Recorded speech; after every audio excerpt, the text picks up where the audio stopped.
이제 뒷솔랩을 하시게 될 텐데요. 그럼 이제 여러분들이 과제나 어떤 개인 작품이 아닌 클라이언트가 있는 디자인 프로젝트를 진행하게 될 겁니다. 아마 이제 그런 프로젝트를 진행을 해보신 분도 일부 계시고 또 이제 처음 해보시는 분도 계실 것 같은데요.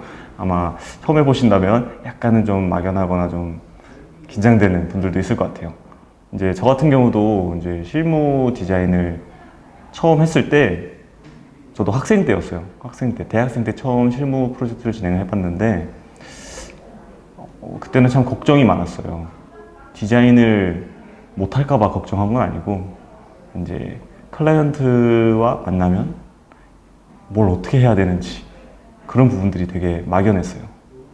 그래서 그러다 보니까 이제 뭐 걱정은 많이 했는데 사실 주변에 뭐 물어볼 사람도 없었고요.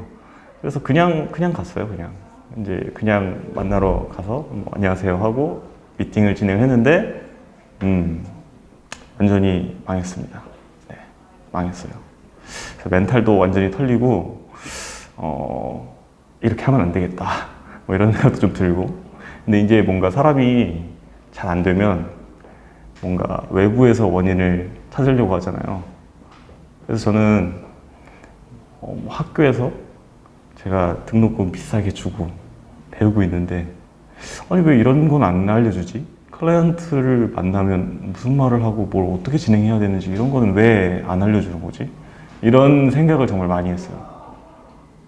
그래서 저도 저 같은 또 상황이 펼쳐진 사람들이 많기 때문에 그런 분들을 위해서 뭔가 좀 강의를 만들어야 되겠다 이런 생각을 했고요. 이제 물론 뭐 망해보는 것도 나쁘지는 않습니다만 이제 되도록이면 평탄한 프로젝트를 진행하시는 게 좋으니까 그러면은 좀 짧은 시간이지만 좀 내용을 압축해서 도움이 될 만한 내용들을 말씀드리도록 하겠습니다. 우선 디자이너라는 참 직업이 특징이 있어요.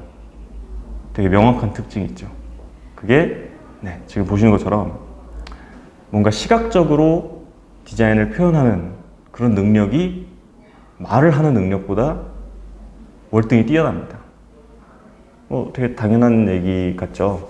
디자이너니까 이제 시각적으로 표현하는 능력이 더 뛰어나다. 이게 되게 당연한 얘기 같은데 사실은 디자이너가 뭐 그냥 어떤 툴러가 아니기 때문에 말하는 능력이 생각보다 굉장히 중요합니다.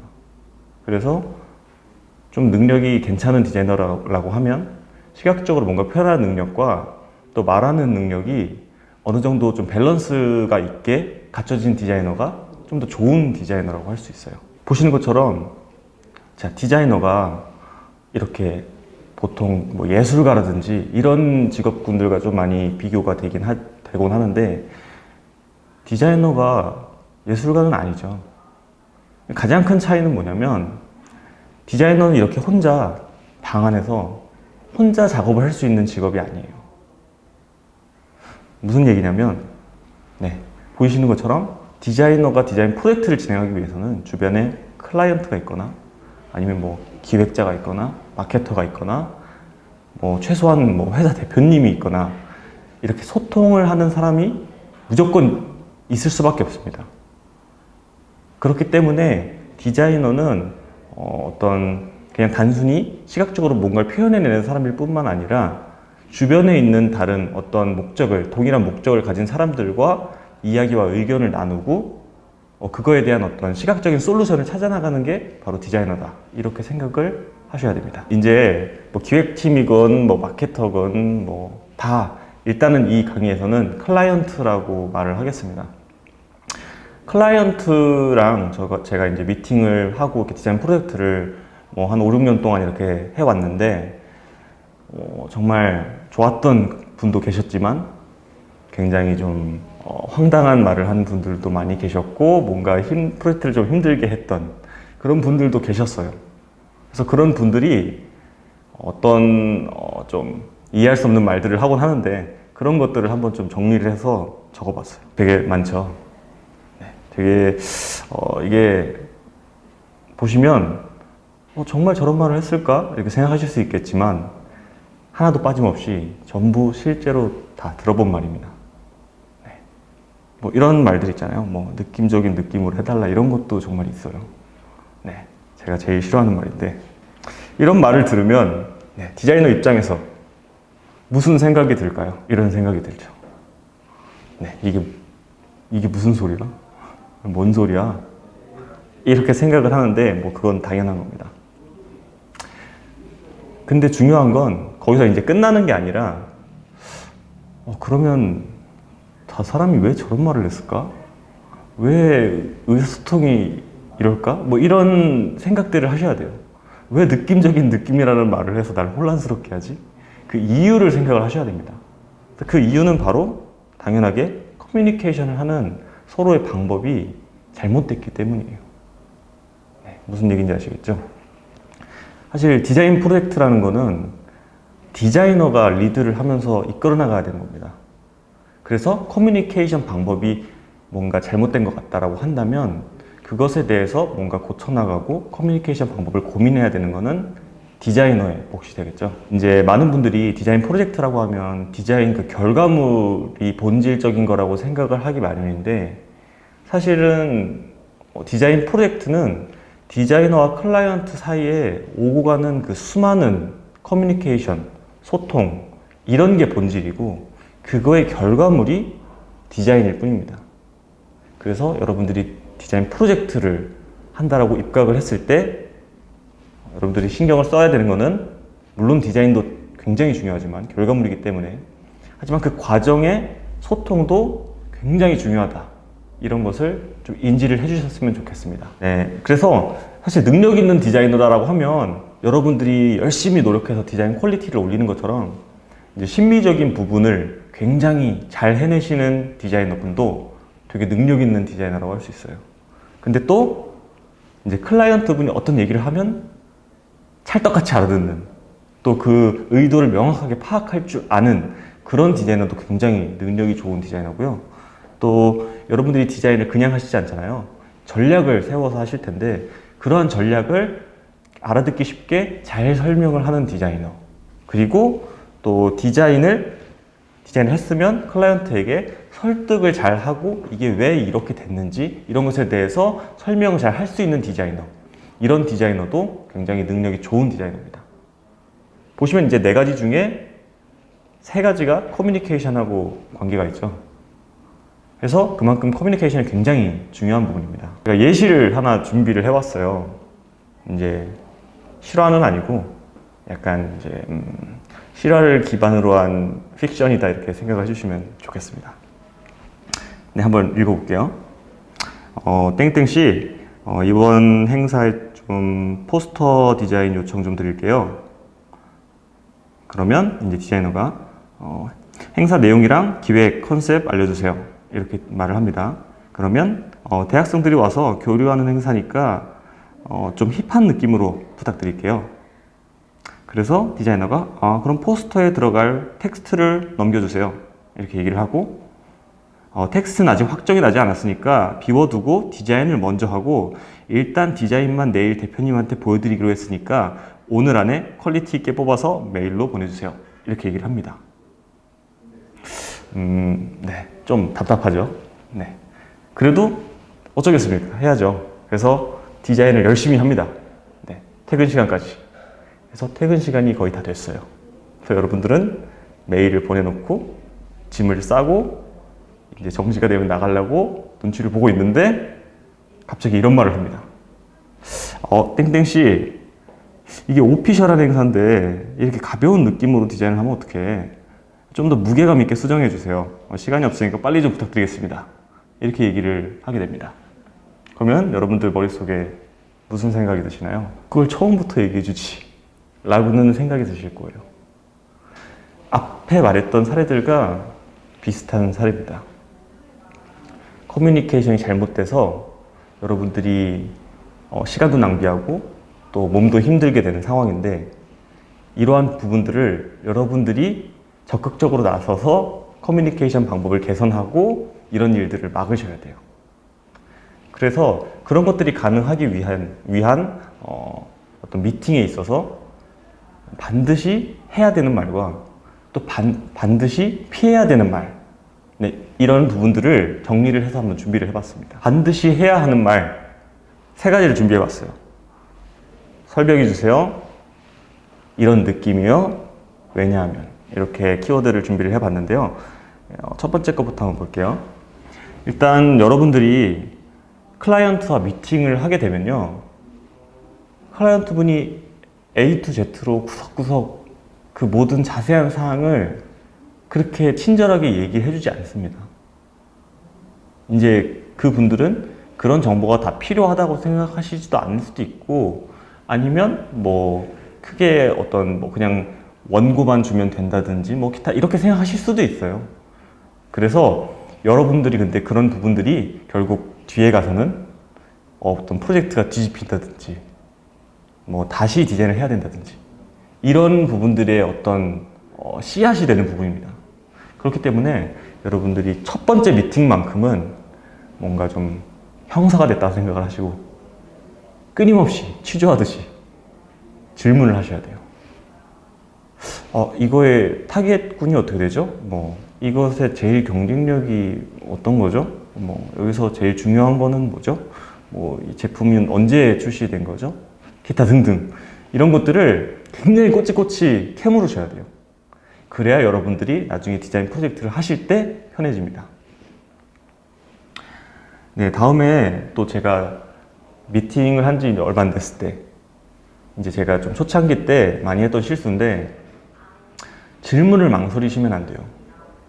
이제 뭐 타겟이 어떻게 되세요? 이런 것도 질문이지만 어떤 대답을 들을 때 이해가 잘 안 되는 부분이 있을 수가 있어요. 뭐 이유는 많겠죠. 뭐 그분이 얘기하는 게 좀 어려운 얘기였던지 말을 좀 이상하게 하셨던지 아니면 뭐 뭔가 전문 용어를 쓰셨던지 뭐 기타 이유는 많을 거예요. 근데 어쨌든 이해가 안 됐는데 다시 말해달라고 하기가 조금 그런데 이렇게 생각을 하고 질문을 안 한 적도 있는데 그런 프로젝트는 이제 뒤에 가서 호되게 정말 당했습니다.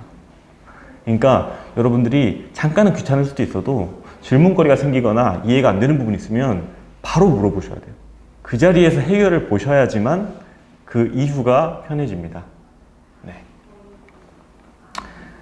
다음엔 이제 클라이언트 분과 얘기를 할 때 우리 회사 서비스 제품의 경쟁력은 이거고 지금 강조해야 될 건 뭡니다. 이렇게 명확하게 얘기해 주시는 분도 계시지만 일부 그런 부분들에 대해서 얘기를 안 해주시거나 생각을 미리 하지 않으신 어떤 클라이언트 분도 있을 수가 있어요. 그럼 그런 분들은 그냥 이야기를 듣는 게 아니라 이야기를 들으면서 뭐 특정 어떤 설명을 할 때 좀 목소리가 커진다거나 아니면 어떤 설명을 할 때 뭔가 좀 강조를 하신다거나 아니면 반복을 해서 얘기를 한다거나 뭐 이런 부분들을 캐치를 하셔야 돼요. 그래서 그런 부분들 잘 캐치해서 뭐 미팅 갈 때 노트라든지 뭐 기타 이런 필기가 가능한 것에다가 필기를 해놓고 여러분들이 디자인을 하실 때 그것을 반영해 주시면 나중에 클라이언트의 만족도가 올라갑니다. 다음에 느낌에 대한 이야기예요. 클라이언트와 미팅을 하면서 한 번도 빠지지 않고 등장하는 단어가 느낌이라는 단어입니다. 느낌 많죠. 뭐 심플한 느낌, 뭐 레트로한 느낌, 뭐 무슨 느낌 굉장히 많은데 또 클라이언트와 이야기를 하면서 가장 오해가 많이 생기는 부분도 이 느낌이라는 부분이에요. 그 뭐 당연하겠죠. 이제 제가 생각하는 심플한 느낌, 여러분들이 생각하는 심플한 느낌, 클라이언트가 생각하는 심플한 느낌 다 다를 거예요, 분명히. 그래서 분명 클라이언트는 심플한 느낌을 하고 싶습니다. 그래서 디자이너가 알겠습니다 하고 배경에 모든 거를 싹 다 없애고 하얀 배경에 타이포 하나만 딱 넣었어요. 멋있게. 그리고 보냈더니 클라이언트가 너무 비어 보이는데요? 이렇게 얘기를 할 수도 있어요. 그러면 우리는 아니 심플하게 해달라면서 이렇게 할 수도 있겠죠.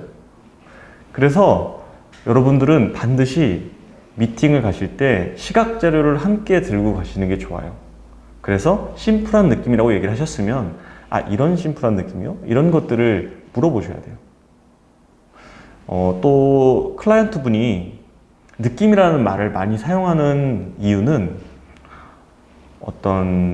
아무래도 클라이언트 분은 디자이너가 아니기 때문에 어떤 하고 싶은 바에 대해서 구체적으로 머릿속에 그려져 있지 않은 상태에서 이야기를 하시는 경우가 또 많이 있을 수 있어요.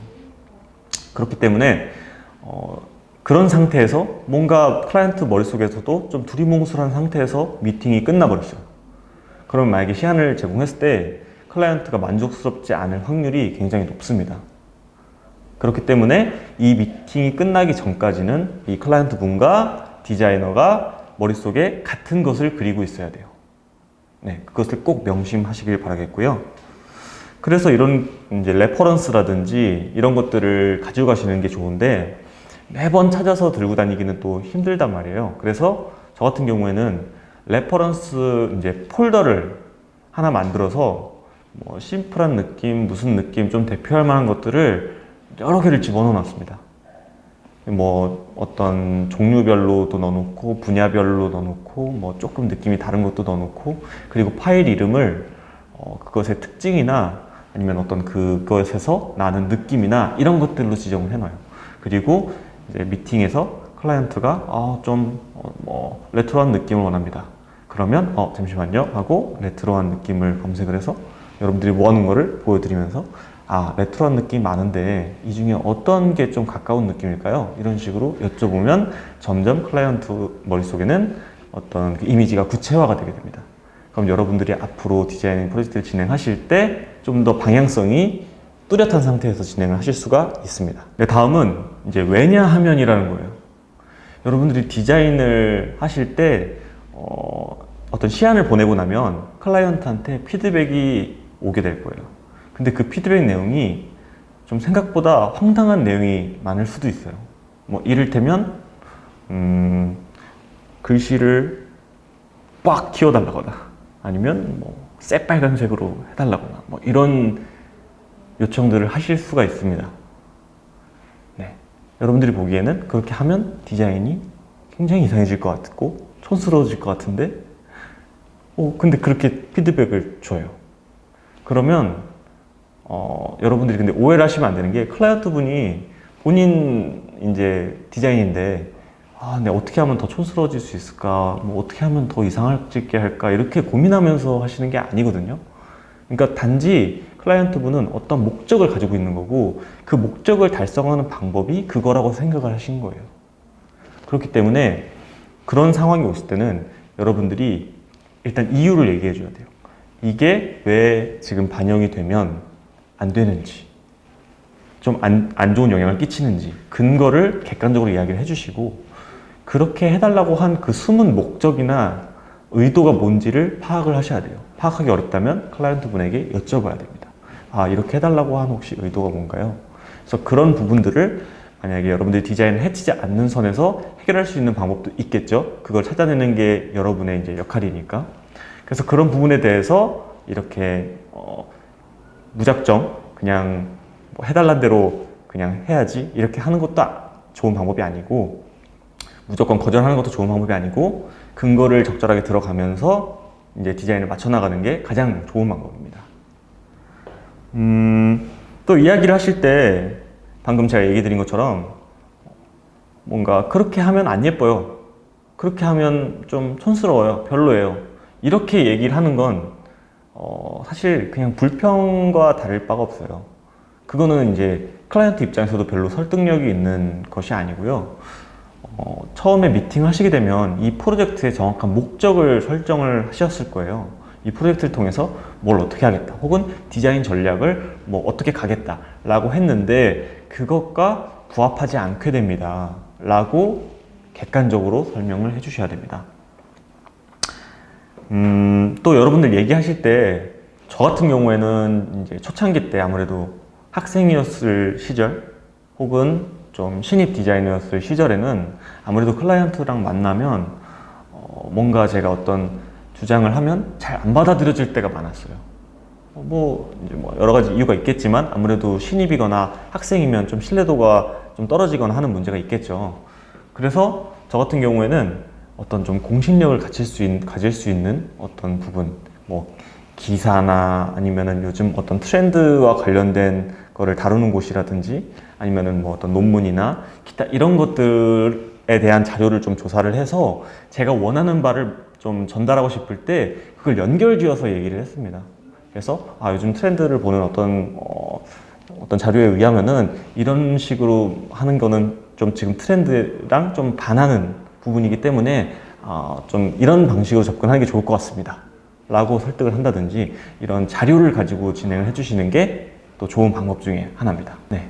다음은 이제 절대로 미팅에서 해서는 안 되는 말 3가지를 이제 이야기를 해볼 텐데요. 이제 해서는 안 되는 말이라고 하면 사실은 뭐 그런 게 있을까 싶기도 하고 또 뭐 말 조심만 하면 되지 않을까 이렇게 생각하실 수도 있는데 의외로 여러분들이 실수를 많이 하시는 부분들이 있습니다. 본인도 모르게 하시는 말인데 그런 게 나중에 후에 프로젝트 진행에 있어서 굉장히 악영향을 끼치게 되는 그런 부분들이 있을 수 있습니다. 그래서 그런 부분들에 대해서 가장 실수 많이 할 만한 거를 좀 가져왔고요. 그런 것에 대해서 이제 설명을 할 텐데요. 지금 이제 시간이 어느덧 첫 번째 1부가 좀 마무리되는 시간이 됐기 때문에 그 부분은 이제 2부에서 같이 이야기를 한번 나눠보도록 하겠습니다.